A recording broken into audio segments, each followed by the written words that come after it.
Hello everyone and welcome back to Ghana Coffee. Here we have this beautiful Saeco Moltio espresso machine. Now for this machine we was brought here because it had a code that it was hard to clear, and we ended up clearing. It was a start clean code. We do the complete cleaning procedure of the machine.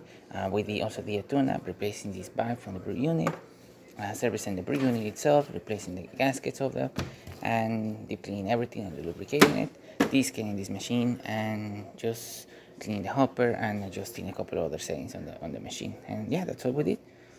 So starting with one shot of espresso, we're gonna test this machine out.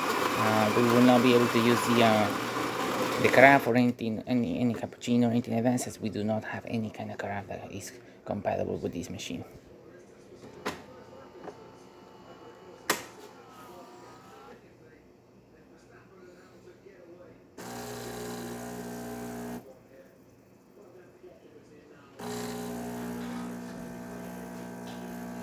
As you can see, we have a nice steady stream coming out of the spouts.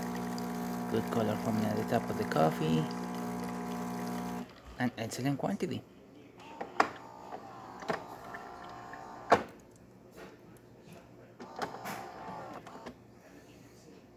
Good shot of espresso. And there you have it, Saeco Moltio, without any codes and working once again. So thank you so much for preparing Ghana Coffee. Please subscribe to our channel for more content this every day, and thanks for watching.